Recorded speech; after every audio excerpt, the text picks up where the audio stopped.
Hello, welcome to Levant TV Headlines. Russian Foreign Minister Sergei Lavrov says Moscow opposes Syrian President Bashar Assad's resignation as a precondition for political settlements in Syria. Lebanese soldiers have killed 2 gunmen identified as members of the Islamic State, trying to infiltrate with others from the border zone between Lebanon and Syria. Iraq's parliament has referred to the judiciary a report calling for the trial of former Prime Minister Nouri al-Maliki and dozens of other top officials in connection with the fall of Mosul to the Islamic State last year. Egypt has opened its border with the Gaza Strip for the first time in 2 months, allowing Palestinians to travel in both directions. And Iran's Supreme Leader Ayatollah Ali Khamenei is saying the fate of a historic nuclear deal with world powers is still unclear as lawmakers in both the Islamic Republic and the US review it. Now let's have a look at the top headlines in today's newspapers in the Middle East.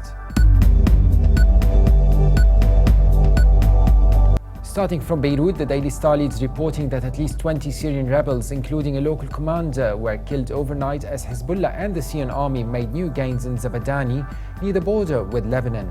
The paper also reports that the Lebanese army has killed 2 ISIS militants overnight and wounded 8 others as they tried to infiltrate the northeastern town of Arsal via Wadi Hamid.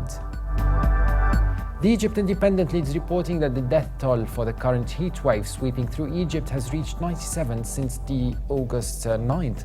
The paper also reports that the Egyptian President Abdel Fattah al-Sisi has approved an anti-terrorism law that sets up special courts and provides protection to its enforcers in the face of a 2-year-long insurgency that aims to topple his government.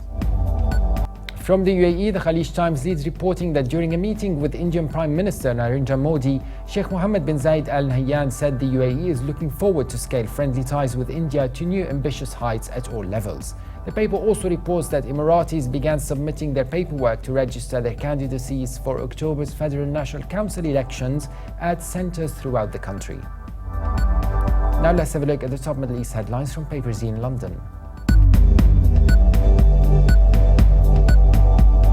The Guardian leads reporting that an anti-terror law that stipulates exorbitant fines and possible suspension from employment for false reporting on militant attacks has come into effect in Egypt. The government sped up the passage of the law after the state prosecutor was assassinated in a car bombing in late June this year, followed by a large-scale jihadi attack in the Sinai Peninsula days later. The Telegraph leads its news reporting that the leaders of the PKK Kurdish guerrilla organization have said they have been in indirect talks with the United States despite being listed by Washington as terrorists, asking it to intervene and mediate in its war with Turkey.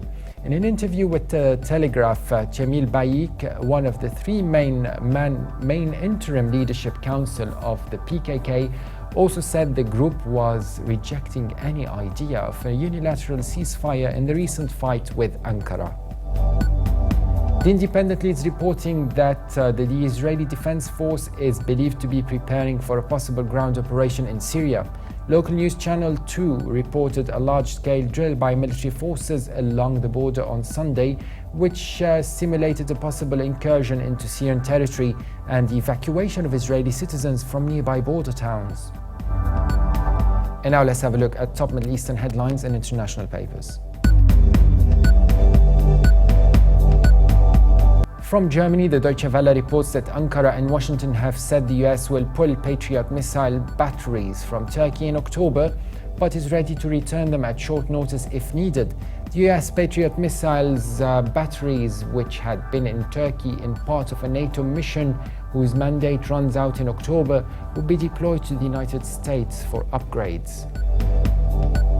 And finally, China's Global Times reports that Iraqi Prime Minister Haider al-Abadi directed military commanders to face a court-martial for abandoning their positions in Ramadi as he pushed ahead with a campaign aimed at combating corruption and mismanagement.